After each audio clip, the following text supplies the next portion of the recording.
Bon matin! Jour numéro 18. Oui. Deuxième journée dans les Smokies. C'est de toute beauté. Vous voyez pas, mais je vais vous le montrer tantôt. Aujourd'hui, en fait non, je vais commencer par hier. Hier, on s'est tous couchés vers à peu près 7 heures. C'est à peu près l'heure que le monde, ça se calme, ça arrête de jaser, ça s'en va dans leur temps de préparer leurs affaires pour la nuit puis pour demain, le lendemain. Puis, c'est à peu près à cette heure-là qu'on a commencé à entendre des coyotes hurler. Je sais pas si vous avez déjà entendu des coyotes hurler. Je vais essayer de vous trouver un petit son à faire jouer pendant ce temps-là.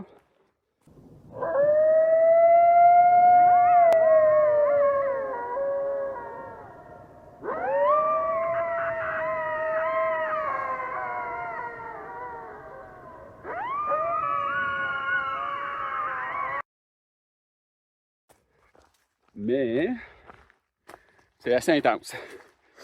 C'est quelque chose. On a l'impression que c'est une gang de huskies qui hurlent à la lune. C'est la cacophonie. Ils sont même pas à l'unisson. En tout cas, bref.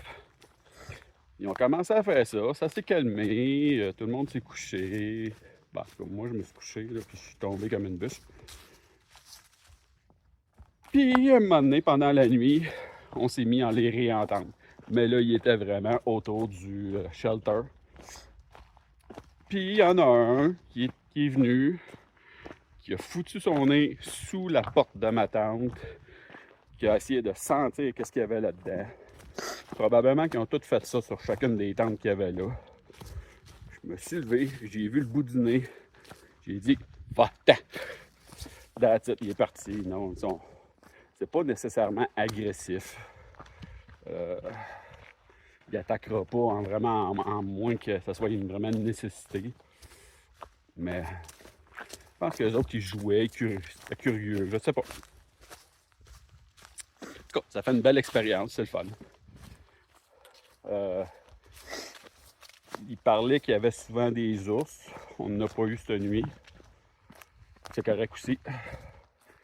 Les ours, c'est un petit peu moins évident. Quoique notre bouffe est toute accrochée dans les arbres. À un moment donné, je vous montrerai c'est quoi le fait d'accrocher de la bouffe, ton pack-sac dans les arbres, comment ça se fait. Aujourd'hui, ça va être une autre grosse journée.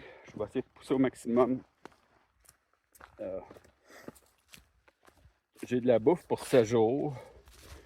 Mais j'aimerais ça si je suis capable de m'en sortir en dedans de 6 jours. Ça serait bien.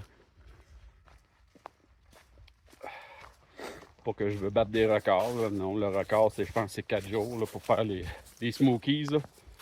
J'ai regardé la vidéo d'une personne de l'année passée. Il l'a fait en 4 jours. Incroyable, mais non, ça c'est au-dessus de mes forces. Là. 6 jours, j'aimerais bien ça. Ça serait un bon compromis pour moi. Mais sinon, j'ai de la bouffe pour 7 jours. Le sac est lourd en tabarnouche. Mais à chaque jour, je me dis, c'est 1,5 livre, 2 livres qui part. Ça fait du bien. Un petit problème dans les Smokies, il n'y a pas beaucoup d'eau. Non. C'est problématique pour moi. C'est dur que...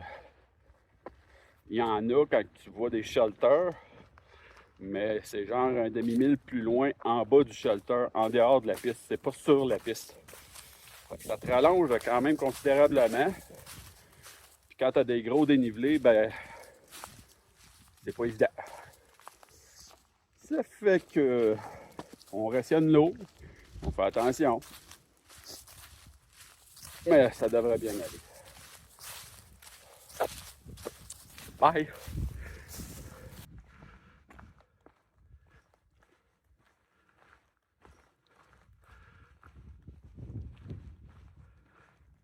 Sur un des sommets des Smokies.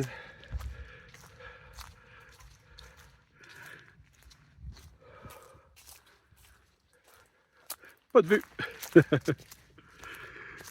Mais un beau sentier bien entouré. Finalement, aujourd'hui, ce ne fut pas la grosse journée que j'espérais pouvoir faire. Plus la journée avançait, plus je me rendais compte que j'avais aucune énergie dans les jambes. Donc, j'ai arrêté un shelter au 1009 à peu près. C'était vraiment assez pour moi aujourd'hui. Je vais me tâcher de me reposer, me réhydrater et manger comme il faut pour demain être capable de faire une belle et grosse journée. Mais dans mon objectif de clairer une journée de moins dans les Smokies, je pense qu'il va falloir oublier ça pour le moment. Bye.